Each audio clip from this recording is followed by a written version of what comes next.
To some of you that subscribe to the channel, this section of single track might look familiar. That's because I've posted about this trail before. But the 409.5 is one hell of a trail, and so I thought I'd revisit it. This time with a trail review. Whether you've seen my previous 409.5 video before or not, stick around and don't let this high alpine rut fool you, because this trail gets rowdy quick. Sketchy, right? Yes. Oh, my legs honestly just get so tired on the downhill. Dude, my legs are burning right there. Oh, there you are, bud. Those of you who are familiar with my channel might also know that I'm coming off an injury. Combine the fact that I haven't exercised in weeks with the pain that each small rock and bump inflicts upon my recently busted hands, and you can get a sense for why this ride might have been a bit ambitious, especially considering how rowdy this trail can get at high speeds. But before I get into the details of the 409.5, it makes sense for me to give a little background on my thoughts about Crested Butte riding. So fun, dude. And why I would try to tackle this trail as my first ride after hurting myself. I'm so fortunate to live in Breckenridge, Colorado. My local trails are super fun. We have great networks that weave their way all throughout the valley, and by linking any number of trails, the options are plentiful. But what I really love about living in Breck is how easy it is to access different world-class mountain biking destinations within just a quick drive. And Crested Butte is certainly a world-class biking destination. So when the doctor's recommendation of 6 weeks without biking ended on the 4th of July weekend, well, Anna and I had to make the trip. The problem was that I hadn't ridden my bike in ages, and Crested Butte is known for its epics. It's what I love about CB. Most of the trails in the Butte really venture out into what I would consider the backcountry. While Breck's trails are numerous, they often carve their way through the backyards of the McMansions that litter our hillsides. But look around. This trail is out there, and this is such a huge part of the biking experience for me. Oh, Jesus. That is so cool. You probably love it because it's like still a little flowy, but techy. Yeah. Chundery. It's really good. Oh. But then also, if halfway through my ride, I decided I was too spent to continue, or worse, I had another crash and re-injured my still unhealed hands, there was no bail point. Any walk out of this ride would be a long and possibly painful walk. Sure, there are shorter and more accessible rides in CB, but they don't carry the same allure that these bigger rides do. This trail is the perfect mix of tech and flow, but it comes at a cost. What I failed to include in this video is the grueling climb to the top. But then there's this downhill. I mean, look at it. This is worth all of that pain. Sure, this trail isn't always pure single track, but it's steep and fast. Don't be fooled. The GoPro effect is real. It may not look it, but this trail loses elevation quickly. Nearly 1,700 feet of it in 3 miles. When a trail drops that much, that quickly, I don't mind being able to pick my own line through the chunder. That type of quick decision making is exciting, but also mentally taxing. So when you combine that with my hand injuries and being out of practice, you can understand why I felt sketchy on this ride. I think I wasn't doing myself any favors either. Oh my God. Riding a bit nervous probably had me gripping the bars tighter than necessary. I don't have the stamina. I have no grip strength. Well, these are your rehab rides. This is a hell of a rehab ride. Why'd you let me do this? I think, in part, that's because I could see what I was up against. You see, the first time I rode this trail was in the fall, and the trail was covered in golden aspen leaves. I mean covered, like a yellow brick road.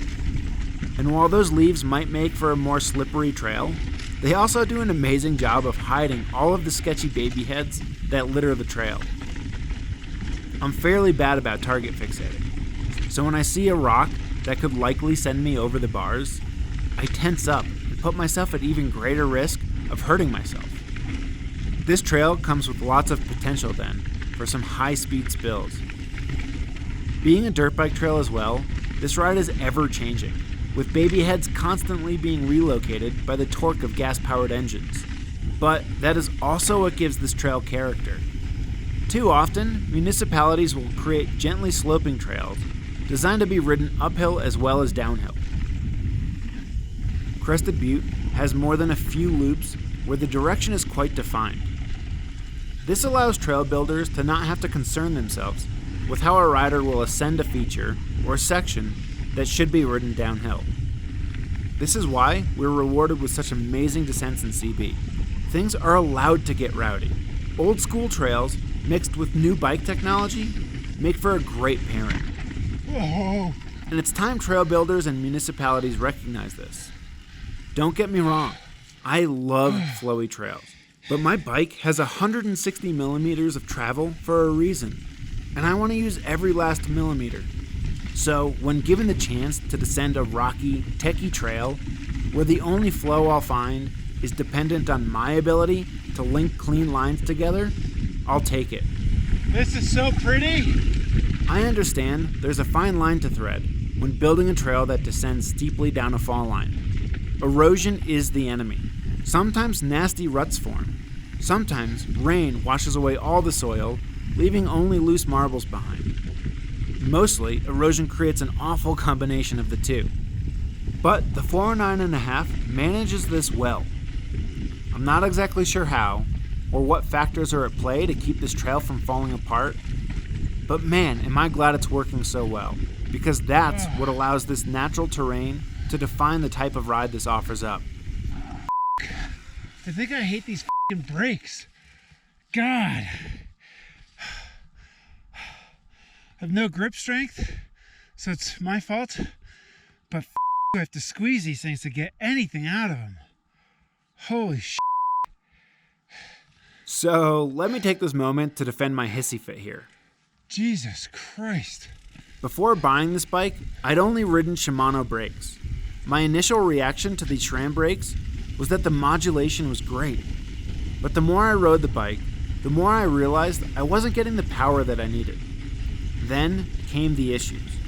At the time, I thought a professional bleed might be all I needed. Unfortunately, it took quite a bit of tinkering to discover this wasn't the case. I gotta get this on camera. Here. What am I supposed to do with this? Riding this trail with that. There, it's firm again, and then I squeeze it, and then I have nothing again. Eventually, we discovered a hole in the hydraulic line inside the chainstay, plenty far away from any points of friction. It was pretty weird. But we fixed it, which I thought would put an end to any issues that I had with these brakes. Then this.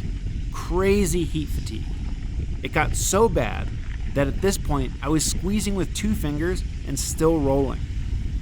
So now I'm on some Shimano M8120s, also with an increased rear rotor size.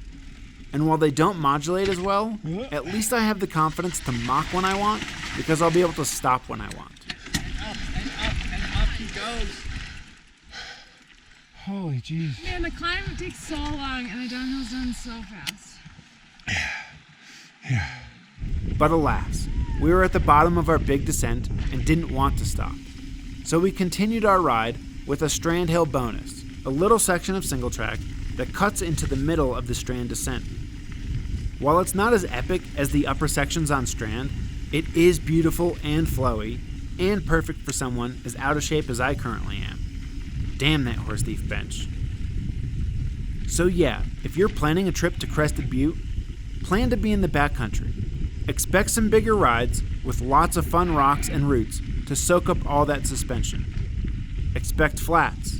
Be prepared for the elements, the unexpected, and the insane amounts of fun only rowdy single track can offer. I am so sore, dude. Andy, I'm pooped. Come here. There you go. Say bye.